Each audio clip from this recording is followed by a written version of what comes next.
Welcome everyone to the Nothing But Banter pod. It's fine. We keep going, but keep going. Fuck's sake, bro. Like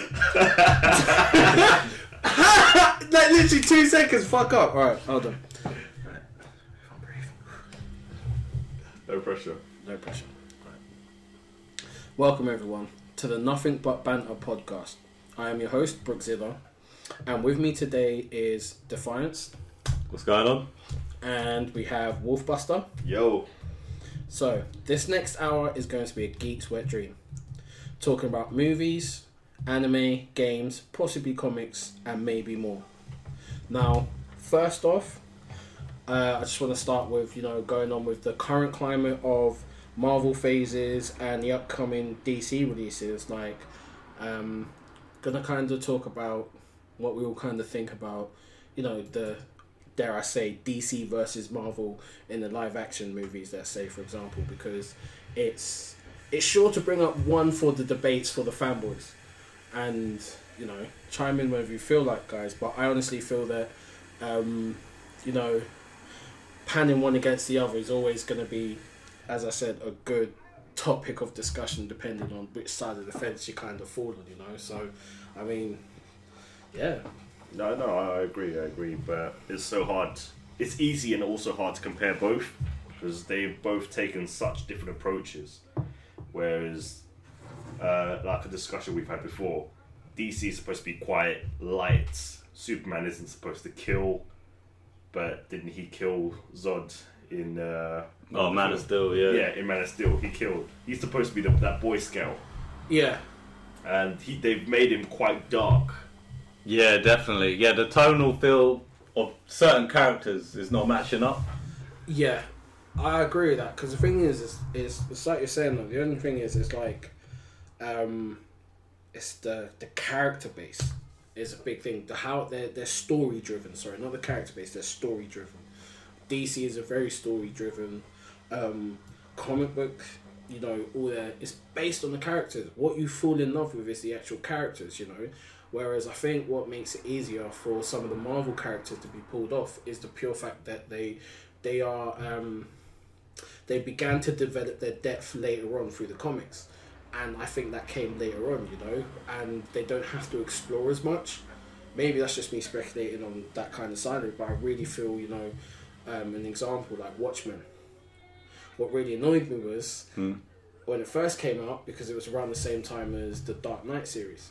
Oh, yeah. There was too much of a conflict of interest there. Exactly. Yeah. But what happened later on is, it suddenly became a, what do they call it? A cult classic, Like, it's just, as it is, it's just like, really? So you paid no attention to it before because you got locked into, Batman and that. Do you know what I mean? It flew under the radar. Yeah. It did with a lot of people because Batman overshadowed it completely.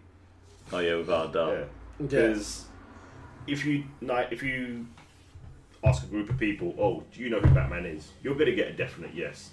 You ask them, do you know who the Watchmen are? You're going to be like, who's what? What men? Yeah, Who's exactly. watching me? They don't know. Yeah. Maybe a couple of people will, but again, it's not like they've fully invested into the stories or the characters, so they're not going to know in full detail. Yeah. They'll probably know it only as the film. True. Yeah, very true. Most people don't even realise there are comic books about it. There is more to them. They know simply, right, there's Roach, there's Dr. Manhattan. That's all they know. They can't remember any more characters apart from that. Yeah, no, it's so true. But the thing is, do you know what it's saying that? Do you think that makes the Marvel films easily come across to the general audience? Yeah, but that's because with the Marvel movies, how many is there? 12, 13? There's enough of them. Yeah, there's at least 3 for each character. Yeah. Because they've done 3 for Iron Man. They've done 3 separate Hulks. Yeah. At least I think. They're doing 3 Thors now. Yeah, the third one's coming up. 3 Captain Americas. Yeah. 2 Avengers. Yeah. And obviously the other characters are going to be introduced. They're all getting their solo film. Like Black Panther. Black Panther is getting his film next year. Spider-Man just had his new film partnered with Marvel, which was really good actually. I was surprised. But You know when you're saying that, I mean, like, do you reckon because with Marvel, you've kind of had Marvel characters ingrained into you more of a kid, and as you reach your kind of teens, like you probably reach over to more the Batman side of it. So do you reckon that because of that aspect, that's why everyone's kind of less critical on Marvel and more critical on the DC films because of the lack of knowledge? Probably, because to me personally, I don't know about everyone else, more of the Marvel heroes are known to me. They're not afraid to showcase some of their lesser heroes. They've got their main guys, Hulk, Iron Man, and Thor. That's their main trio. But they'll introduce you to these other guys, which will make you research them, which will make you say, "Oh, who's this guy?" I mean, most people didn't know about Black Panther before. Yeah, that's true. They had no idea who he was. But as soon as he showed up, people were invested in him. They're like, "Right, I need to see who he is." Okay, he's a king from Wakanda. He's got this superior technology. He keeps his own country secluded. Most people didn't know about Scarlet Witch. Yeah. I guess a few of the late 80s and 90s kids did, because they might have watched the X-Men and they know, right, that's Magneto's child, Quicksilver. They knew who he was. They're not afraid to show their heroes in live action. As Marvel's a bit more reserved, they stick to what people know. DC, they stick to what people know. Mm-hmm. They're not going to introduce, for example, people know Green Lantern. Yeah. But they don't know there's 3 different human Green Lanterns. Yeah. Most people only know either Hal Jordan or John Stewart. Yeah, exactly. Because of the cartoon series. Yeah. Exactly. But they don't know about Kyle. Yeah. They know Guy Gardner. Exactly. Yeah. Because the thing is that, but that's what I'm saying. Because, like you say, we through 80s and 90s, it was drummed into our head. Because you lot remember the original kind of Batman series with what's his name, Vince Conroy, is it? Oh, Kevin Conroy. Kevin Conroy, yeah. Forgive me because I know I'm going to get slated, sorry, and I'm talking on a podcast about it, but you know, no. Because that was drummed in our heads and come into the expectations of what we knew as a Joker, you know. And the thing is you look at it, same with the Superman. Well, Superman's cartoon came later. The Justice League cartoons came later. Do you know what I mean? Yeah. When it was in the 2000s, and that's when I think people began to get a bit of a knowledge. I think that's when they kind of spread a bit wider. But the thing is like, what do you think that DC could do to probably change it around? Because would you say that Marvel are currently on top? Well, they are. The truth of the matter is they are. They are. They've released too many movies. They've actually developed their characters. Now, with Infinity War, there's supposed to be 30 plus characters in that one movie. They took their time. They took their time. They were a decade ahead. While DC was still making films, how many Batman films have they made in the last 10 years? They didn't actually introduce any new allies or possible heroes as, Iron Man 1. Yeah. At the end, Marvel's got that thing, whenever they finish a film, there's the after credit scenes. Yeah. And they'll possibly introduce a hero or show you someone or show you a possible villain. It'll be a tie-in to either the next film or a different hero's next film. Yeah. But it's a difficult one because it's easy to compare. Mm-hmm. But Marvel is too far ahead of them. They've thought this out. They've planned their phases. Sorry to cut you off, but do you reckon that's because they were at risk of going bankrupt?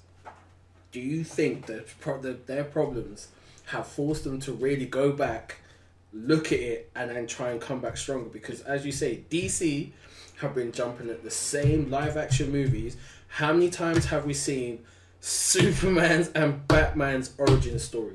Do you know what I mean? Like, that's one of those things where it's just been drummed into your head, and it's like, right now it don't need to happen no more. So do you reckon that that's probably what gave them the lead, because they had time to sit back and truly plan?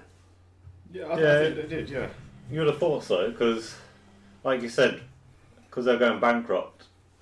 Obviously, they want their properties back, because Sony's got some properties, and so has Fox, and obviously they want to try and get them back. But as far as DC's concerned, they just saw that Marvel has got everything like planned out, and they've just tried to throw everyone in that Batman v Superman movie, and it hasn't worked out. You've got to develop the universe before you just, you know what I mean? Yeah. Because I think there was something you were saying earlier about Kyle, about what's it called? When we was talking about how well, when we was discussing Spider-Man, how well it fit in to the Avengers story with all the alien artifacts.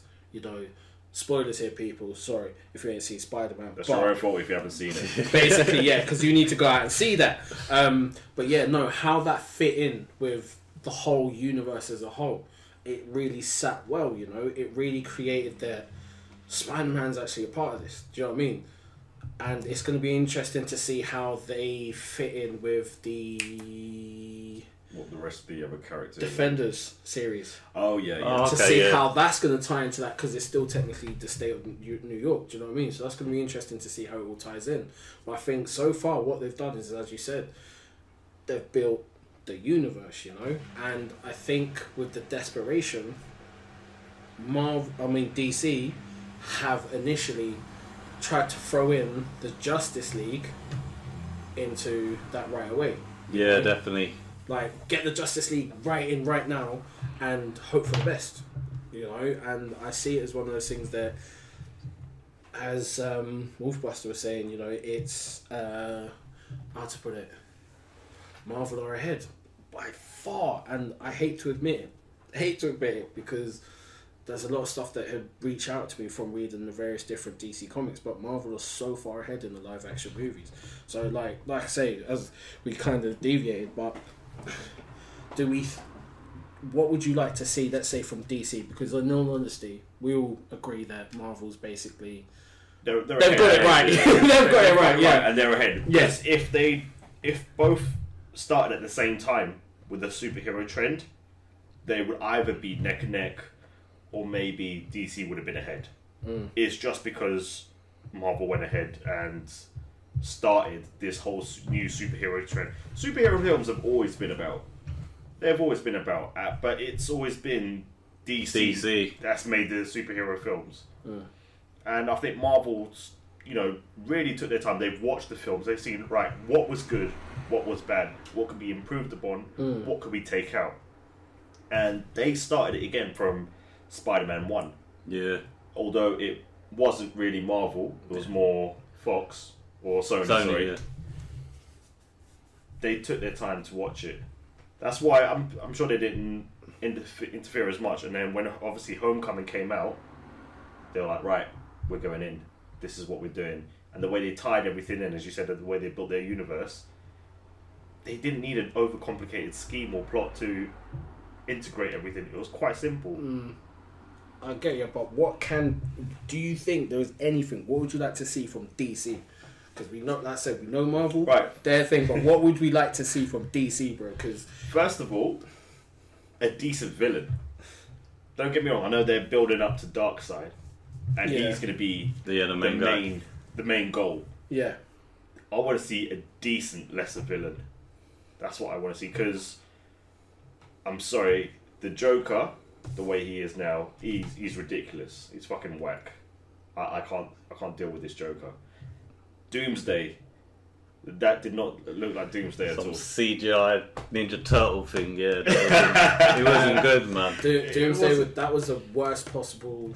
It's not even that. They didn't show the full extent to Doomsday. Anyone who's read comics or even the previous cartoons know Doomsday has killed or kind of killed Superman once in the past. Yeah. No, he initially, because I remember having that the collection of that comics. Yeah. Because that was the time when, and this is what I'm saying, when DC were actually willing to kill off characters. And the thing is there was a whole thing of it, because I'll never forget, he didn't just kill Superman. He absolutely, I remember the picture of it, he absolutely smushed Supergirl's face. Like, they just showed the box, and then her face was just like, it just looked like, what's his name? Either Matisse or one of them artist painters where the eyes were over here and everything like that. Like, they really underplayed Doomsday. Doomsday is that guy that scared Justice League of America. Because they all stood on and watched as my man Superman scuff him. Do you know what I mean? Yeah, and as you said, they've underplayed it. But when they did tend to bring him back, you'll see from the Doomsday movie, Superman's technically sleeping, and I bet you they're going to go down that route, which kind of is quite frustrating. Because I'm sorry, like you guys say, you need to build it first. You can't give my man 2 movies and then kill him off. That's what my problem was. When Superman died, I didn't feel nothing. That's Superman. I was supposed to be like, oh shit. You know what I mean? Superman just died. Yeah. And then right at the end of the movie, you see the coffin and the rubble starts going up, like, and then it cuts off. Like, okay, he's alive or whatever. Or he's gonna come back. Yeah, there was no development with the characters. Like, Defiance, what would you like to see from DC in a sense then? Because, I mean... The thing is, with DC now, obviously, you'd like to see Superman being, you know, more kind-hearted, caring about people and that, but because Zack Snyder's made everyone sort of Batman. I don't know, they're like... Dark and emo. Yeah, like, each character's supposed to be different. So, hopefully, they can just gradually change him a bit. Like, especially now, if he does come back, maybe he'll be a bit different or whatever, but yeah, I'd like to see that, and maybe not make the universe Batman's universe, because it's not really DC's universe. All the stuff they're talking about in the future, there's this Batgirl movie they want to make, there's a Nightwing movie they're going to make. Oh yeah. They need looking forward to that. I'm looking forward to all of it, but what about everything else? Because like even like the Wonder Woman, they're like, oh, okay, we're going to make the second one. Well, wasn't that even planned? They didn't even have the director, was it Patty Jenkins? They didn't even have her tied down for a sequel. Oh my God. And now she just signed the new contract or whatever. They're winging it. That's the thing. I think one of the things that they could do, and tell me if you don't agree with this, is what's it called?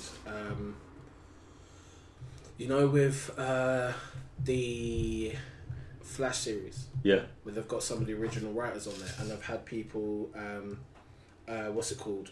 Where they've had people, the original writers on there, which have actually added to the success of the Flash, the series, if I'm honest. Yeah. You know what I mean? I think they need to bring some of those guys into the movies and actually sit there and dictate to guys like Zack Snyder, who are very visual directors, and let them know that this is something more than a visual, you know? Like, it's something else, do you know what I mean? Because I think that's what is really hiding them back, is they're trying to compete with they want to go for box office visuals rather than the actual content in it, which is a shame. And I tend to think, you know, like you know, right now Marvel's going to be on top until they finish their phases by far. They're just going to grow and grow and grow, you know. Like, the way I see it is, the superhero trend is not going to die out. It's not. Nah. Simply because, right, there are so many heroes, and many of them are so interesting. Some suffer from mental health issues. Some of them are orphans. Some of this and this. Some of them are that, and they could easily relate to people, and people would like to. I mean, I don't know how many people would love to see a Moon Knight film. Yeah, but yeah. I would love to see that more darker character. Yeah, exactly. He's a great character. I would love to see a film like that. But the thing is like, I think that'd be better as a Netflix series. Yeah, and do you know what I think is really going to take over? Netflix stuff. The Netflix series is, because you got to think about this, and this is like their expansion in a sense.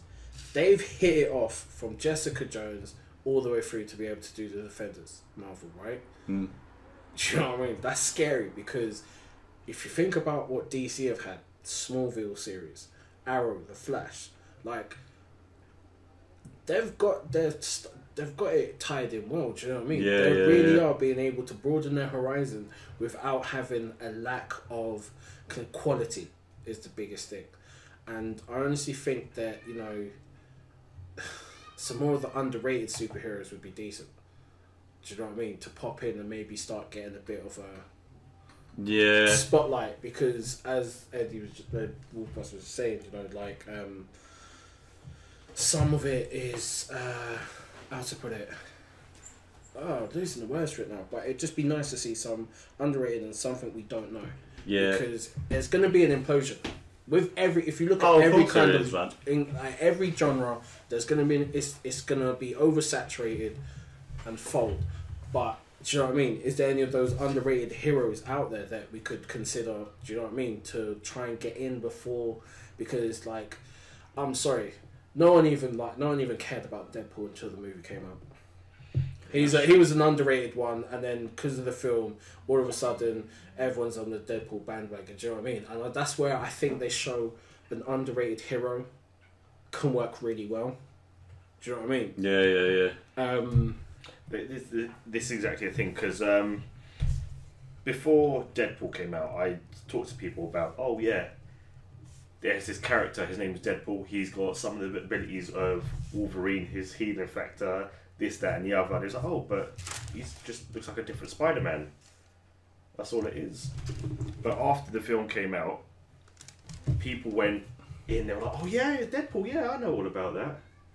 But it's true, the underrated heroes are going to make a comeback. But it's not even underrated heroes that I want to see. I would like to see solo films on certain villains. There are certain villains I think would make good films, like Deathstroke. Oh, wicked! Yeah, that's a good one there. But do you reckon that's gonna have to be an R rated? They should take these risks, go for the R-rated films. I mean, they did it with Deadpool, so why not? But everyone thinks Deadpool's the first one. Oh, Blade was, wasn't it? Yeah. Even the first Batman was. The first. Oh yeah, when it Tim first came Burton. out. First, that was. Do you know what I mean? That was still pretty great. Do you know what I mean? Like, but I think what's happened with the Deadpool hype was like everyone kind of, and it's because it's reached a mass market. Yeah. And that's awesome, because you know, Blade was freaking awesome. No one ever really mentioned. No one really kind of brings Blade in because he is that kind of underrated, undercurrent character that's a bit too dark for mainstream. Yeah, but a lot of people don't see it as a Marvel or superhero movie. It's more of a horror movie to them. Yeah. And that's how it's I'm marketed. sure most people wouldn't even know Blade is part of the Marvel universe. Yes, yeah. That's so true. And they had points in Spider-Man. Oh, that would be hilarious if they brought freaking Blade into Spider-Man. That would be so. I know it ain't gonna happen, but He was. I mean, they could do a Howling Commandos film, which is basically kind of horror-ish type film, and they could fight a lot of the supernatural side of the Marvel universe. Yeah, which would be quite cool. But again, certain characters would need origin films, certain wouldn't, because you just know certain characters. Okay, I just got to throw this out there. Is there a necessity for origins film? If I don't think there is. You can. It depends. Sorry, didn't mean to cut you off. It depends, because for us, we know a lot of the underrated characters, so we know their origin. But for someone who has no idea, they're like, okay, who's this guy? What's he about? Yeah, you can. The thing is, you can just do it maybe in flashbacks rather than like, you know, the everyday Joe or whatever his name is. He gets his powers this way, blah blah blah. Start off when he's in the middle of a battle and do it backwards, kind of like Deadpool. Deadpool did that. Oh yeah. Yeah, that's a good way to do it. Yeah, because I think it kind of keeps the flow going. Because again, it's one of those things of where we're bogged down in the idea that you need an origin film. Do you know what I mean? Because let's be honest, how many of the wider audience is actually going to care? Do you know what I mean? That's why I liked Homecoming. Do you know what I mean? We've had 2 Spider-Man origin films. Yeah, so the third one would have been. We didn't need it, man. See, that's where Marvel have learned and DC haven't. Do you know what I mean? Because you think about it, third one, Homecoming, they just went with it. DC, they did obviously. Oh, no, opening credits, yeah, and was it Batman v Superman where they showed his dad getting shot? Yeah. It's basically another flashback outside of the cinema again. Oh, okay. With the I don't need to see Batman's parents being murked off again. Yeah, but everyone knows. But that's what I'm saying. Like, it's that whole thing of if you've done it, just carry it forward. And I think that's where Homecoming really set in, because yeah, they just rolled with it. Now, I mean, for me, like, other than a few, how to put it, politically correct decisions, because this is going to be a bit PZ, but, like, I don't know what it is about having to change everyone and necessarily bring in minorities to do something. And it's cool. It's not a big deal for me, but it just kind of... I think I'm a bit too much of a purist, because I still think that there are quality minority characters. Luke Cage, Black Panther, do you know what I mean? Someone help me out here, because I'm just... Miles Morales. Miles Morales. Do you know what I'm saying? Like, there is enough, so you can roll on with as you're doing, but just bring in some of the main heroes. Yeah, I agree with you with that, because like with this, the MJ thing at the end of Spider-Man Homecoming, I hear that. I just thought it was forced, because originally when the picture came out of that Zendaya, whatever her name is, she was playing this character, everyone thought she was going to be MJ, and then they said no, she's not going to be MJ. But at the end of the movie, right at the last minute, she's just like, oh, my friends call me MJ, even though like 2 minutes before she said she's never had any friends. So yeah, I think that's a bit more like a slap in the face for the fans. Yeah. I mean, you can introduce characters of colour, whatever, but you can't just change every character, like even Flash Thompson in that. Oh yeah, there's an Indian guy.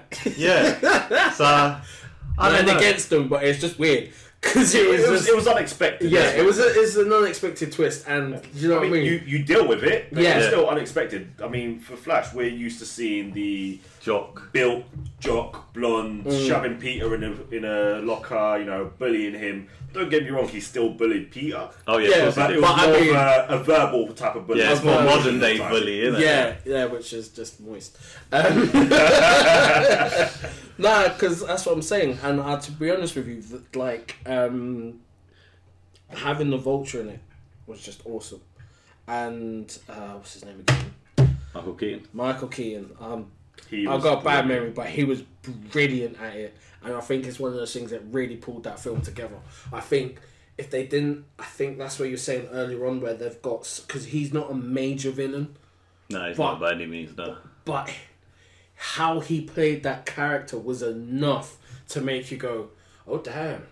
And it was the character motivation. He didn't have a grand scheme. It's not taking over the world. It's not being super rich. At the end of the day, the core was he wanted to help his family, give him a good life. That was it. There wasn't any...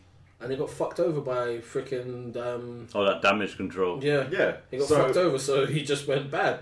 Raggo. His job was to clean after superhero messes, and then the superheroes are cleaning after their own mess. So he's out of a job. Yeah. It's not that he's out of a job. He's out of money because he's had to hire these trucks to help move, and the people that he's supposed to pay, they're out of a job as well. And it was emotional. You could not that you could relate, but you could see where he's coming from. You could see his conviction. Yeah. I did like how they didn't kill him off as well. Yes. I thought that was a wicked step, because obviously you can bring him back in future movies. Because I think that's what they're going to hope to do. I think they're going to get enough money and try and buy it back.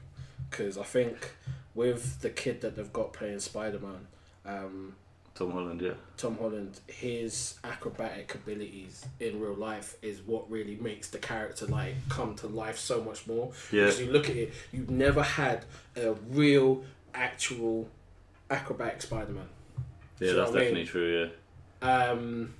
You know, the earlier ones, it just looked rigid. It just looked like, what's that emo kid's name again? I really hate him. Andrew Garfield? Nah, he was kind of alright, but it was still... It wasn't the same fluency. He had the cockiness, but he didn't have the fluency of Spider-Man in his movement. But the one before, he was always... Tobey Maguire. Yeah, he like a 30-year-old playing a teenager. Like that was just I think it was good for the time, but as we've moved on, it's not... Yeah, as we've seen other versions of the same character. I'll be honest with you, I never liked them. I was never a fan, but I was a fan of the films. Yeah. Not a fan of the person who played him. Yeah. Or how he portrayed both Spider-Man and Peter Parker. As Spider-Man, he was as Peter Parker, he was way too feeble. He's a bitch. Yeah, pretty much.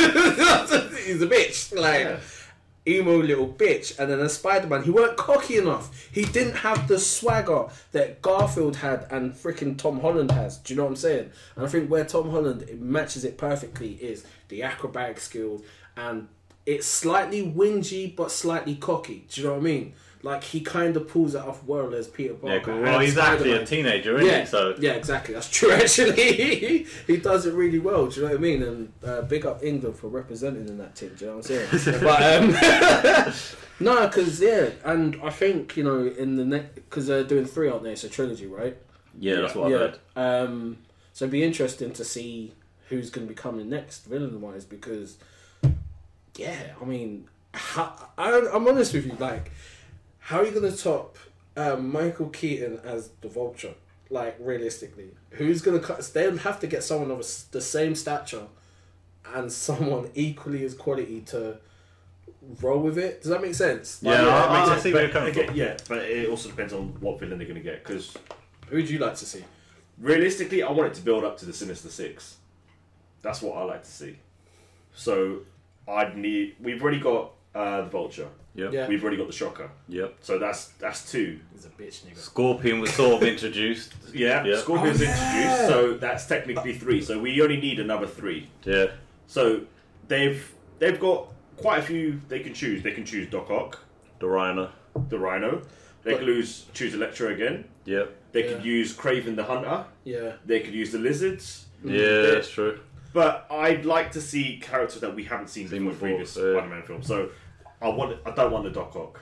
Yeah, because he was slightly ruined for me. Yeah, I mean, they could probably improve on the character. Yeah. On the way he acts, the person they choose to cast on it. But I think that character's been done now. Electro, Jamie Foxx did a good job, but not good enough for me. Yeah, it was mine. It wasn't. Yeah. The Lizards, again, I was disappointed with the Lizards. So I would like to see a Kraven the Hunter, because he's a guy with no abilities at all. He's just the best hunter in the world, isn't he? He is good at what he does. He's just a hunter. He lays traps. He hunts. That's his thing.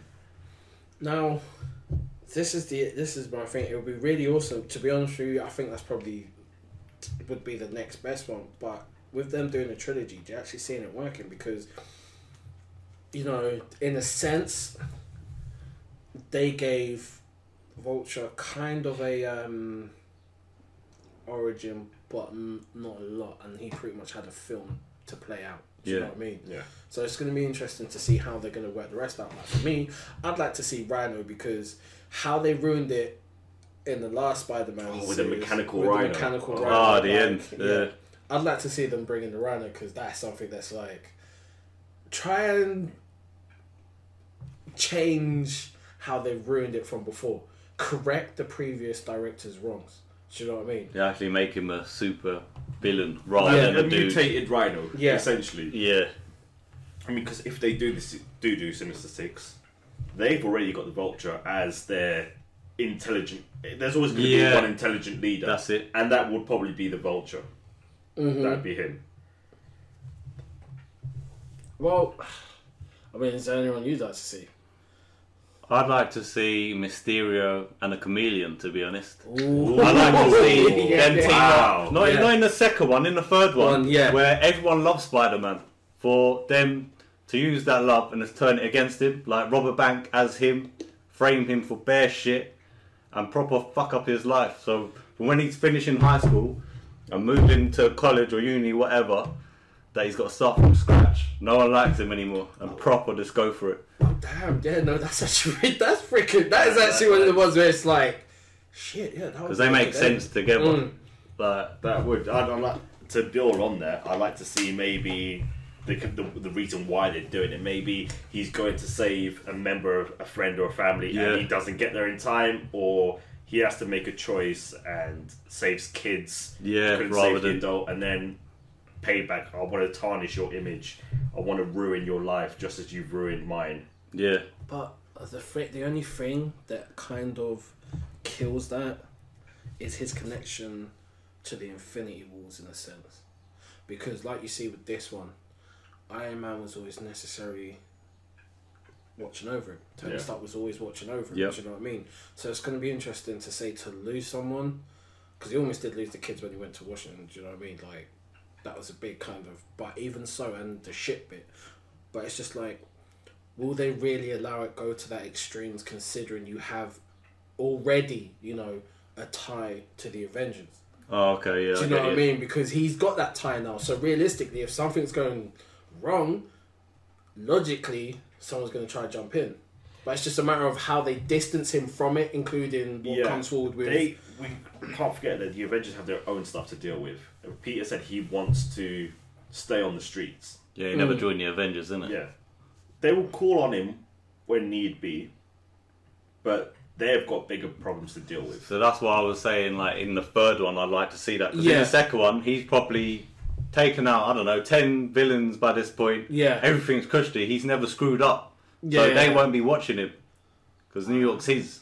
He's a protector of that. Yeah. And then in the third one, get over his head. And then maybe they'd come in to help him. True. And by that point, I'd like to see him have his own allies, which are not tied to the Avengers. Yeah. Well, do you know what? I think the only way that they could really put it off well, right? I just want to see, for once, them take from the cast of a real good TV show, i.e. like the Defenders, because they've got them set. They've got the same thing with them changing the Flash in the DC movies. You might as well have taken someone across who has the fans already. Do you know what I mean? It's a lot easier that way. And everyone recognises the thing as the Flash. Do you know what I mean? So that would be an easier aspect of carrying forward and actually, you know, bringing more people about. Because like you're saying with Spider-Man, can you imagine Spider-Man with the current Defenders cast? Yeah. Or even with, dare I say, just one of them. Do you know what I mean? Daredevil. Yeah. That would work so well, but the problem is Daredevil's a bit X-rated, so I mean, couldn't have him putting people's faces through pipes and that. But you know what I mean, like, because they're kind of set in. Some of these people do deserve to be brought forward, you know, to kind of really pull to get things together. Yeah. Because you've got that feel already, and it kind of hurts when it's like, for me with the new Justice League film. Now I'm not gonna lie, to see a Flash with some. Oh, no. Before I go on to that, you see with the suit that he was about to show him at the end of Spider-Man. Yeah. Remember I was saying to this when we went to the cinema? Mate, what is it in this generation of movies that they all want to have the flashy metallic shit? Have you noticed that? Like, they want the shiny and shiny new suit. Because, like, you look at the 80s, 90s, it was the proper overly ripped ab. Latex gimp suits. Do you know what I mean? And then now it's just gone the complete opposite, shiny new. It's that new car thing. Yeah, because it is like, if you look at Flash's outfit in freaking the Justice League, it just looks like some robot shit. And I'm just they've taken that from the Injustice universe, which is a bit weird. Yeah, I found that a bit weird. Taking bits from every, because I didn't realise. In Batman v Superman, you know where he's at his desk, he wakes up, Batman wakes up, and then he sees the portal open and Flash's head pops out? I didn't know that was the Flash until like 5 minutes later. I had to proper think about it. And that's from Paradox. And I watch I read comics, you know what I mean? I had to think about it. So the average Joe, won't even have a clue. Yeah. So, hey, do you know what? It's that thing of where they go too deep and then not explaining anything, to those who know, and then explaining way too much again and again, you know. So like I say, I did go more from a massive tangent, but the suit thing, that drives me nuts. I'm glad he didn't pick that suit. Oh, so am I. I would have walked out of the film there and then. I just wanted to know what he'd done. Because if it's because this one, I'm with you on that. I was expecting some kind of Iron Spider attachment or that's something. what I thought. It was gonna have the yellow prongs or whatever, the spider legs. Like, I wouldn't be surprised if that happens in one of the films. I'm assuming he's gonna have to have a metal suit in Infinity Wars or whatever it's called, the Avengers 3. Because going up against Thanos and that, you can't be wearing that. I'll tell you what. I'll tell you this now. They were talking on one of the sets.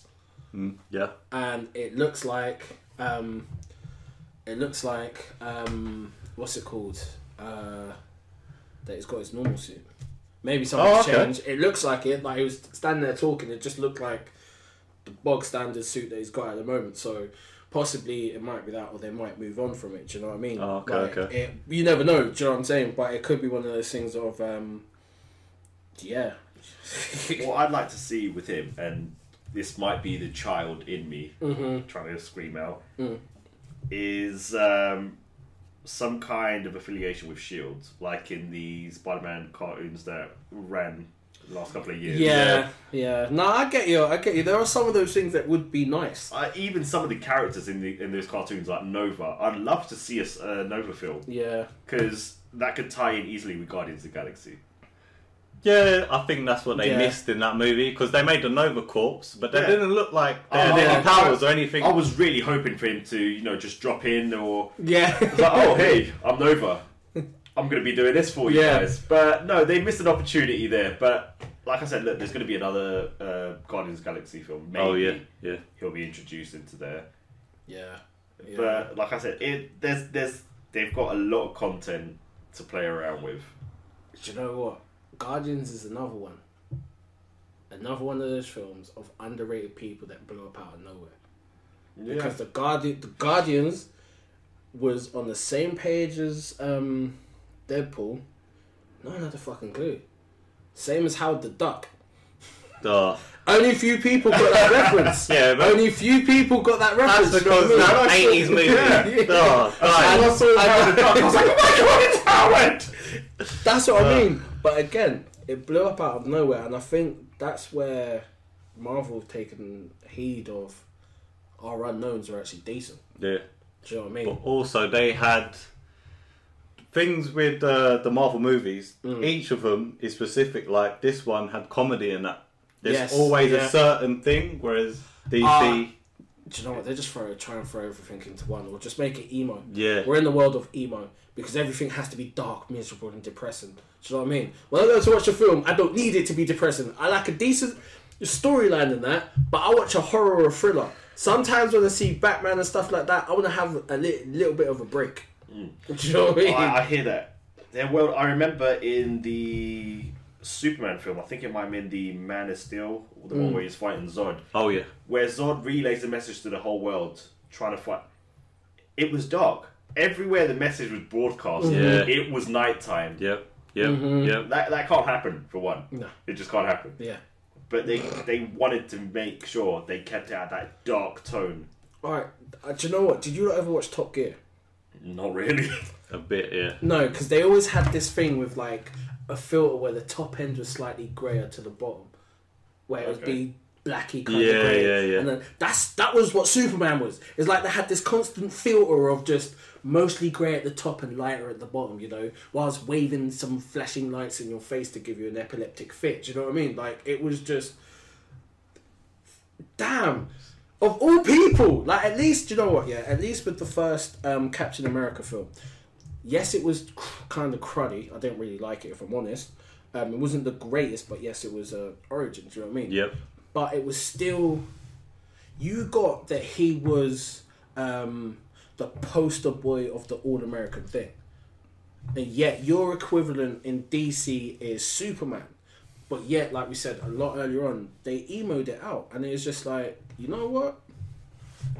Cool. Because I had never known Superman to snap nobody's neck and then scream after. Like, you's a killer. See? You's a killer. I don't care. You're a killer now. I mean, he's never fully gone and killed someone. He's removed people's abilities before by giving them a lobotomy, I think it is. Oh, no, that was the Doomsday, didn't he? Yeah. Yeah, and he did it to... I can't remember what those guys were called. And in one of the Superman films... Sorry, give me a minute to figure it out which one it was. Come on, bruh. I know. Superman versus the Elites. Yeah. He did his little laser thing straight into the guy's head. He was alive, but he had no powers anymore. Yeah. And he acted a bit insane then. He was like, oh, you want to see me go crazy? I'll show you crazy. But DC have leeway in the animated series, or not the film, their films, because they go for the dark stuff. If you're trying to go out there and hit the mass market with your films, you can't go for your emo stuff. But basically, what they've done wrong is they've let Zack Snyder have the whole universe, and he's dictated that everything's dark. I mean, visually, don't get me wrong, he's a great director visually, but content-wise, they should have done what the animated Batman did. Oh yeah, that's dark. But when they made the Superman animated series, they changed Batman's overall look. Yes. To fit in with the lighter universe, because it's easier to cross over. Yeah, he still remained that element of darkness. Yep. But Superman balanced him out. There you go. And what it relied on was the righteousness of justice. Yep. That's what it was, rather than just being a complete emo twat. But yeah, they're both fighting for the same thing, but how they go about things is different. There's that conflict, but and they never did that with the films. But I'll be honest with you, I think right now with those films, because I'll tell you what, we could go on about this for the next 10 years. Do you know what I mean? Because there is so much with the phases going on. Do you know what I mean? And the next 2 years is going to be a lot. Yeah. 3 years even. Do you know what I mean? The next 3 years is when we're going to realise at what state what is going to happen with each. And I think, in saying that, I think one of the best things is it's an interesting kind of... it's an interesting time to really be people who enjoyed comics and superhero movies. Oh yeah, definitely. But it's finally it's definitely our time to shine. It's our time now. So do you know what I mean? And even saying that, if you start thinking about another thing that's become such a massive thing in our day and age, and this is how you knew it started becoming a big thing when Netflix started taking up shows, was animes. Yeah. Oh yeah, without doubt. Yeah, do you know what I mean? Because you think about it, we had obviously the ones before Dragon Ball Z, as we all kind of remember, on Cartoon Network. Which is kind of some people's first. It was just some of us's first kind of breaking into that stuff. Do you know what I mean? But to see where it's at now, it kind of. I'll be honest with you, it kind of irks me. But it's exciting because at least I can just pick it up on easier streaming services. Yeah. But then you do get people who have no idea opening their mouth about stuff. So that's just my resentment, They quickly go on Wikipedia, read a couple of lines, and then they know the shit. Know. Yeah. Because my thing is, it's everyone jumps on the Dragon Ball bandwagon. Yeah. That's the biggest one. Do you know what I mean? It is the biggest one. Well, most of them didn't know. Their first experience with Dragon Ball was Dragon Ball Z. They didn't even know about Dragon Ball. Yeah. So I'll tell you what, my first experience was Dragon Ball Z. But I was lucky enough to have a mate who had his dad was abroad, China. Yeah, that's it. It was China, and he used to send the DVDs over. So I kind of watched a couple of episodes of Dragon Ball Z, liked it, and this kid was a couple of years older than me. And then I ended up going to his and we was watching Dragon Ball. Oh, okay. And it was subbed. So it was all the ones where, the opening where it's basically his dinghy's hanging out. And I was just like, what kind of shit is this? Man's jumping about with his penis hanging out. Like, what? But again, I got into it through that. Do you know what I mean? And then I really got hooked onto it. And then I started expressing more. But what I found was, especially going through high school, was that probably 5 people per year, let's say, per year in school. So what's that? 25 people probably really watched anime or Dragon Ball Z's or started to get into that aspect. Because I remember I used to buy DVDs. Do you know what I mean? Some of the DVDs, what's it called? Vampire Hunter D. Do you know what I mean? Yeah. I got... No, do you know what? That's actually a lie. I tell a lie. Because my first one before Dragon Ball Z was Akira. Now this is one of those stories. I got to tell you the story beforehand because this is poor parenting, but I don't care. So obviously my mum and dad didn't realise about Akira or anything like that. So therefore they were at one of their friends' house, me and my brother there. They're like, oh yeah, this looks like a cartoon, let's put it on. I spent half the time with my eyes closed. Because it's just like, oh no, this is bad, close your eyes. It's You know what I mean? not for kids. It's not for not kids. Do you know what I mean? My first real experience was, if I'm honest, was with Akira. I remember watching it again later on. But you know, there are a lot of people who, like we said, started, and you know, you had your handful in school. But then what I found was, in the past 3 years, even maybe less, it's turned into this thing where it's just like, boom. It's become mainstream. It's more popular these days, and with events like Hyper Japan and Comic Con, and it's become more easily accessible to the average person. I mean, some people might not go because it's not that they might not go. They might attend purely because they know someone who's going and they get invited, and then they build a rapport for it. They see an interest and they take it on themselves. Like, my first anime happened to be Dragon Ball, the original Dragon Ball. Same. I was 4 years old, and the thing that caught me was special moves, all the bright colours, and the laughter. I watched mine dubbed. Okay. Luckily for me, but at least you got that. I had to watch it in German. Me and Nathan was watching German. It was some random channel, and we clicked on it, and that's how we found it. One was dubbed in Portuguese, so I was just like, "Oh, great! This is fine." And then obviously when I came to the UK, I had no more Dragon Ball. But you know, my parents, being cheapskates like they were, got some illegal pirate dish, and then there we go. We got it back, and I was happy with that. But obviously, as the years went by, my love for anime just continued to increase. Where I've got a watch list with hundreds and hundreds of animes we've watched. Oh yeah. And I don't think it's ever going to stop. To be honest, the quality of their shows, the story that they're telling, it looks like it's made for children. Yeah. But they deal with some seriously adult topics at times. But do you know what I think the common core of it is? Like, you get your bait ones. You know, like some of them, like what's the one? Tokyo Ghoul. Oh yeah. That's just violence.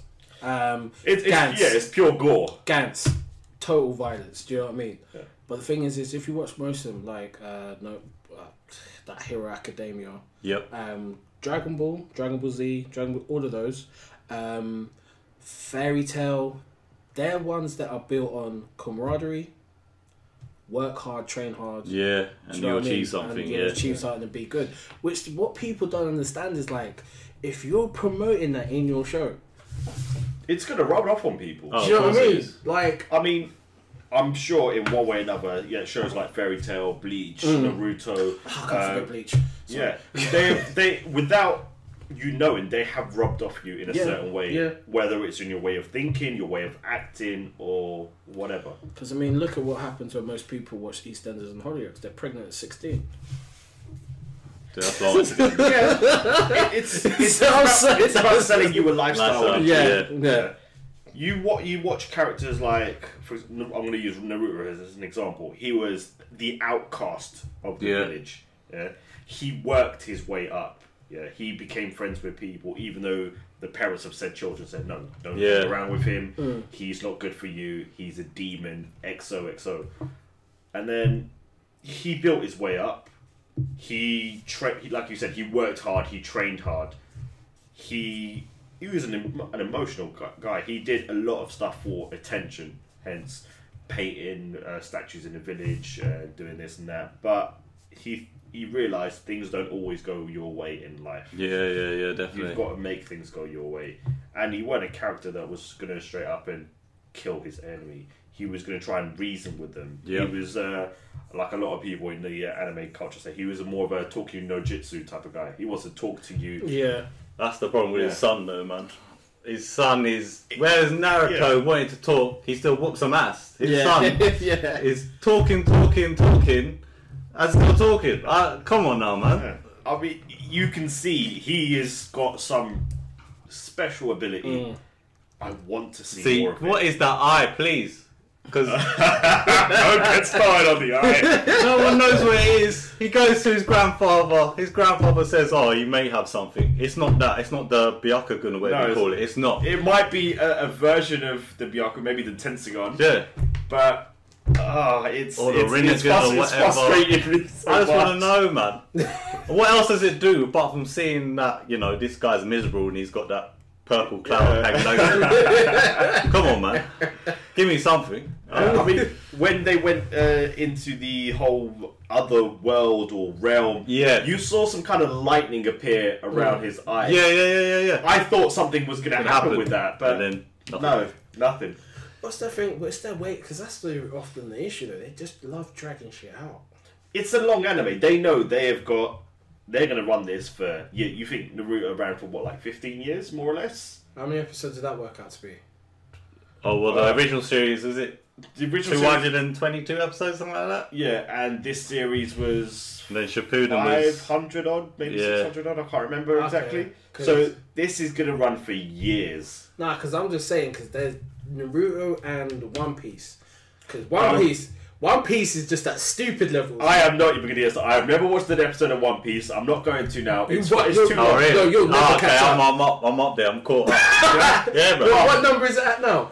It's 800. Yeah, sorry, I'm not doing that. No. I remember someone telling me to catch up though. when it was at 500. I was just like, yeah, no. And then now it's at like 8. I'm just like, yeah, there's no. Nah, you either watched it when it was coming out like I did, or nah, bro. I tried. No, like I said, I tried. I tried in such a way because obviously this was before, you know, you could stream stuff. So I tried to watch it on Cartoon Network, and Cartoon Network let me down as always. You know what I mean? Cartoon Network just let me down. Like, because I remember watching Frieza versus Piccolo for about 2 years. Do you know what I'm saying? Before he finally turned Super Saiyan at some point. Do you know what I mean? I'd finished high school by that time. Do you know what I'm saying? But the problem was, it was before internet was easily accessible. Do you know what I mean? If it had been at that time, I would be, because I'm a binge watcher. Do you know what I mean? Like, I love to sit, but yeah, now it's a no hope. But it's too big of an anime to even introduce someone to. Yeah. I mean, again, going back to Naruto, I started that way too late. I started that back in college. Oh, okay. And by the time I had started it, Shippuden was already out. Oh, really? Yeah, okay. Shippuden was already out. I mean, I think they were quite deep into Shippuden. I think Naruto and Sasuke already had their kind of first little bit of beef together. Yeah. And I had just picked up Naruto. I had started. So I binge watched, I'd say, a good quarter of Naruto in a week. So I took the week off college. I called in sick and just watched Naruto. My mum would go out for work. I'd leave the door and then come in through the back. Oh, really? And that was my life for the first week. I came back to college a week later, like eyes just drooping down. Everyone's like, "Oh, Wolf, are you all right?" And I'm like, "Hey, I'm fine." And then I could actually talk to the people who introduced me to it. Although, again, I was late. They're like, "Oh yeah, you have no idea what's going to happen." But I felt the need to catch up. But the more I watched it, the more I liked it. And it wasn't the need to catch up. It's because I wanted to know what was going to happen. But One Piece, there is no way I'm going to be doing that. Yeah, there's no. I'll wait for the long ass box set. Yeah. Fair enough. No, so that's over the course of a lifetime to catch up. The thing is what I've really found was another one that was slightly underrated that everyone thought I was crazy for initially watching at first. Yeah. And that was Bleach. Because Bleach is one of those ones. No, because you know what? Like, it's how it finished was kind of a flop, if I'm honest. But Bleach had that amazing kind of mix of culture and the beliefs of, you know, the afterlife and stuff like that. Spiritualism and stuff like that too. Yeah. Working your balls off to, do you know what I mean, and protecting your friend, like, and some actual really good fights. Realistically, do you know what I'm saying? Yeah. Like, it actually had a decent story to it as well. With Bleach, I only started watching it 2 years ago. I only started it for the first time 2 years ago. Oh, okay. And I finished it within 2 months. Yeah. Because a friend introduced it to me and I was putting it off for years. I was like, no. Because I picked it up before and I watched 2 or 3 episodes and I was like, no, this isn't going anywhere for me. I'm not happy with this. And he's like, oh yeah, keep going. So yeah, I decided to download all of it and I watched it. And it was good. The only thing that pissed me off about Bleach, every anime is going to have a filler episode. Yeah, this has arcs. It has filler arcs. Oh god, like 3 of them. Yeah. 3 major. I'd waste like a good 20 odd episodes watching something that has nothing to do with the future. that's like true. finding some little girl or a lost princess or fucking whatever. Yeah. It pissed me off. That is so true. As that's soon my main as problem I finished watching Bleach, and I sent this friend of mine, which you happen to know, John, a very angry message for wasting my time. But it was a good anime. Yeah.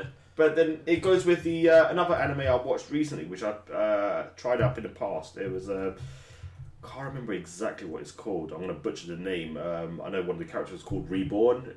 Oh, Hitman Reborn. That's the one. Yeah. Again, I picked it up years ago, and I dropped it. By episode 5, I was bored. Yeah, because it takes like 20 episodes to get into it. It took, that's exactly it. Someone told me after episode 20, it really picks up. And I have a 3-episode rule. If I'm not interested or invested by episode 3, I'm most likely going to drop it. So that's obviously why you like freaking Attack on Titan. Yeah, kick up for the first episode where you see his mum die, you're like, no, that's what it is. The first time I saw Attack on Titan, I was just like, what the Sucking fuck off. is this? I was like, oh yes, it's a little village, they're in danger, and then all of a sudden his mum gets yammed up. And you're like, I was like, oh god. I'm not forgetting the next episode where just more people getting munched. Consistently just people getting killed off in that first season, which was epic. There are animes that you'll be invested in by day one, first episode, or by the first 3 episodes, you'll be invested in. But there are certain animes that take too long to get started. I feel you. Don't you think? Okay, so you saw that online. You kind of enjoyed. I enjoyed that from episode 1, from the simple premise that you're in a game. Okay, cool. You cannot escape this game. Cool. The only way you can escape is by defeating the bosses. You die in the game, you die in real life. I was sold just with those few sentences. Okay, cool. No, because do you know what I mean? Because that was. It wasn't slow to get into. But it's still kind of it tailed in. Yes, it took its time. Yeah, but you knew what was happening. And I suppose it goes into you because you're like gaming fiends. Do you know what I mean? yeah, it's We easy all to are. We're relate gaming to, fiends innit? because it's easy. Yeah, as I say, it's easy to relate to. So I suppose you just kind of stick to it and just go. Yeah, I just like the premise of it. They're trying out a beta. They think, Yeah. everything's going to be cushy. They're going to level up whatever, and then they're stuck in there, and it's real life. With anime-related games or games-related anime, I don't know which way it works. Right? Yeah. I think it's something that's always going to build me. Sword Art Online worked. Yeah. Log Horizon worked. Yeah. No Game, No Life. Worked. Only one season though, man. I think the next season will be coming out next year, if I'm not mistaken. Oh, wicked. Okay. Don't you find that it's a bit painful with some of the important animes that, like, you get they hold you off? Do you know what I mean? Because it took a while for obviously Attack on Titan. Because I know they were catching up with. But that's because they caught up with the manga. But also in Japan, they're having issues with. There's not a lot of animators anymore, and a lot of their companies are closing down.